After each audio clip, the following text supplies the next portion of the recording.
Xin chào các bạn đã quay trở lại với kênh YouTube Ông Kính Đọc Truyện TV. Sau đây tôi xin đọc trích truyện Ngạo Thế Đan Thần tập 35 với tựa đề Vương Thành.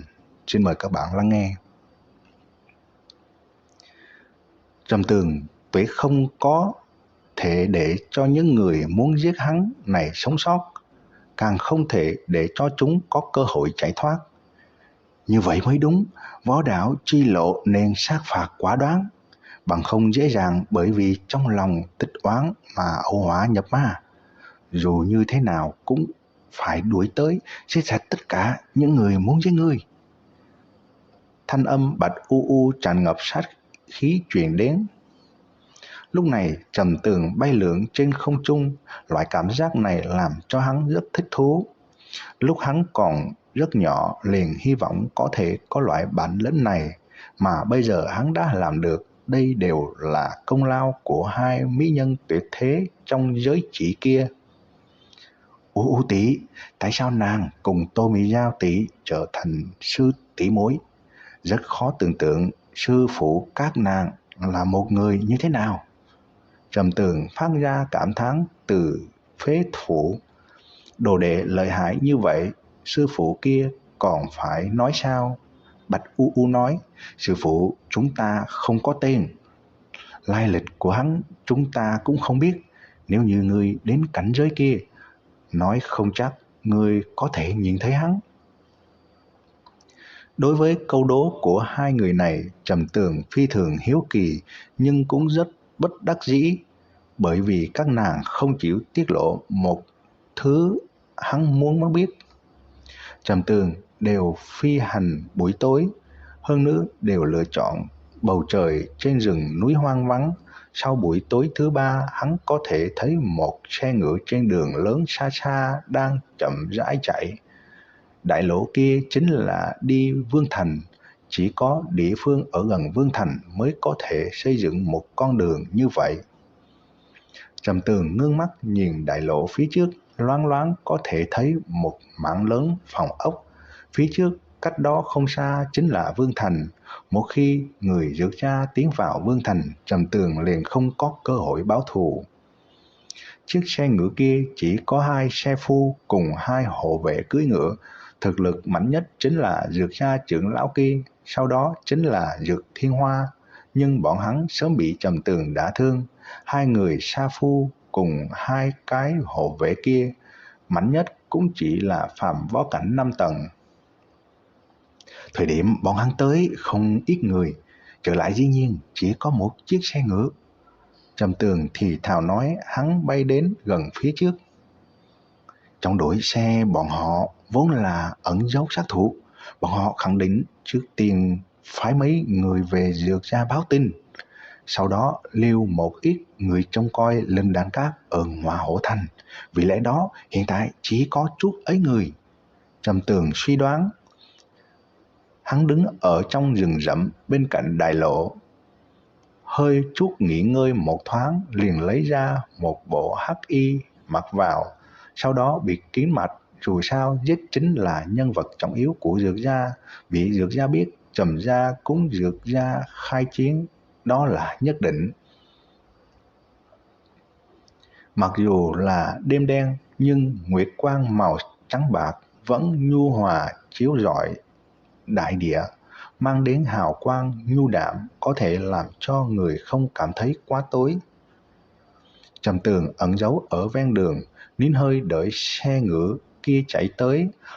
Âm thanh xe ngựa chạy tới kèm theo âm thanh côn trùng ban đêm, mà tâm Trầm Tường bình tĩnh như mặt nước phẳng lặng.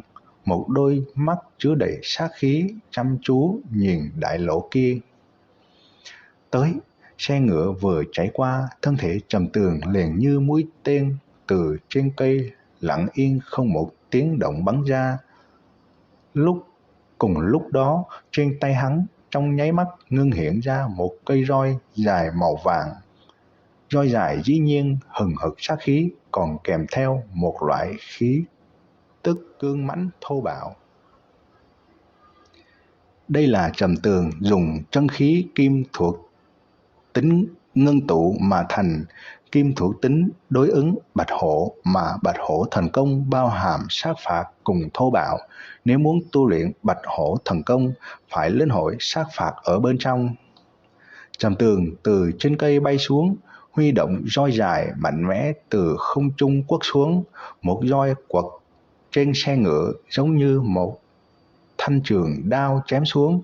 Chỉ nghe thấy một trận bùm bùm tiếng vang, rồi xe xa hoa kia nhất thời bị đánh thành hai đoạn.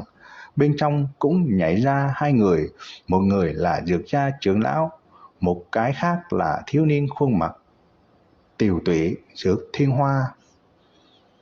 Ngươi là thổ phỉ bang phái nào? Chúng ta là người Dược gia.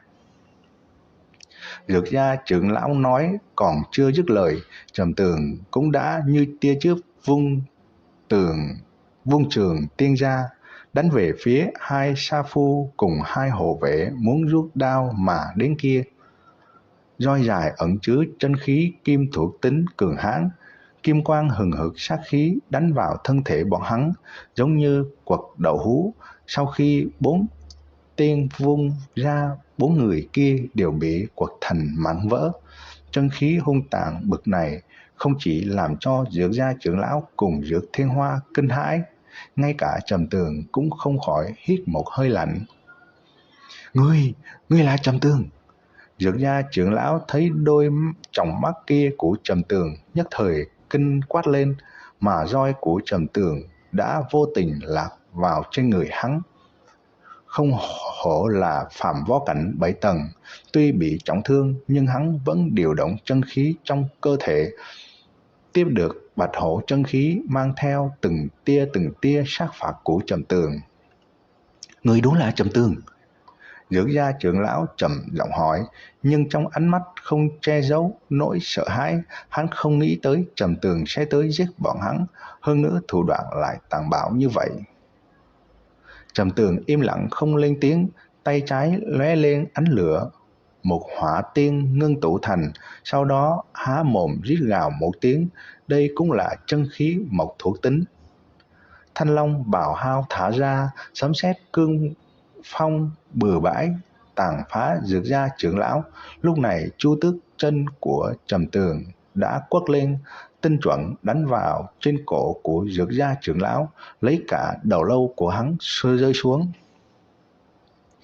Dược Thiên Hoa ở một bên đã hoàn toàn bị Trầm Tường làm cho kinh sợ, chẳng những có thể di chuyển hỏa diễm tinh khiết để luyện đan, còn có thể dùng chân khí kim thuộc tính, đồng thời còn có thể sử dụng thuộc tính thi triển lực lượng lôi cùng phong. Đây cũng là đồng thời thi triển ba loại thuộc tính A. Ở bên trong nhận thức của Dược Thiên Hoa chưa từng có nhân vật như vậy. Trầm Tường bước tới gần Dược Thiên Hoa, đôi mắt đầy ý sát phạt, chỉ thấy trường tiên màu vàng trong tay của hắn huy động, đánh về trên cổ Dược Thiên Hoa. Ở thời điểm này, Dược Thiên Hoa phát ra một tiếng kêu to sợ hãi, trong ánh mắt tràn ngập kinh hãi. Trường tiên đánh vào trên cổ hắn, đầu lâu bay xuống, đôi mắt hắn vẫn mở to. Trên nét mặt tràn ngập sợ hãi, không tin cùng phẫn hận. Hắn không nghĩ tới hắn thân là Dược gia thiên tài sẽ bị giết chết như thế. Trầm Tường hít một hơi, nhàn nhạt nói, lúc trước, thời điểm ngươi sử dụng kiếm đâm về ta không nghĩ tới sẽ buông tha ngươi. Sau khi giết chết hai người, Trầm Tường thu vào trữ vật của bọn hắn. Bên trong chỉ có một ít linh thạch cùng linh dược, nhưng mà xem như là một bút thu hoạch phi thường khả quan.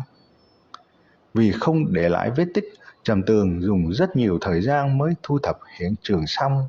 Lúc này vẫn là đêm khuya, nơi này giống như chuyện gì cũng chưa từng xảy ra. Trầm Tường đi ở trên đường lớn, hướng thành thị khổng lồ mà phồn vinh trước mặt kia đi đến. Vương thành vô cùng to lớn, bị tường cao dày đặc bao quanh. Trầm Tường không nhìn thấy phần cuối hai bên của đường cao kia. Ở bên ngoài vương thành còn có một sông đào bảo vệ thành. Cửa thành cao to, có rất nhiều người ra vào. Trên tường thành cùng cửa thành đều đứng rất nhiều binh sĩ khôi ngô. Xuyên thấu qua cửa thành có thể trực tiếp thấy một đường phố rộng rãi, nhìn rất bằng phẳng. Trên đường phố tràn đầy người đi đường, rất là náo nhiệt.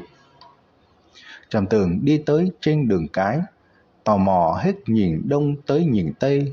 Trước đây hắn cảm thấy Ngọa Hổ Thành là một tòa thành thị to lớn náo nhiệt, nhưng hiện tại hắn biết trước kia là hắn ếch ngồi đáy giếng. Vương thành này không biết lớn hơn Ngọa Hổ Thành bao nhiêu lần. Các bạn vừa nghe xong tập 35 truyện Ngạo Thế Đan Thần với tựa đề Vương Thành. Ở video tiếp theo, tôi xin đọc tiếp truyện Ngạo Thế Đan Thần tập 36 với tựa đề Đau Hương Rửa Trang. Xin mời các bạn chú ý lắng nghe. Xin chào và hẹn gặp lại các bạn.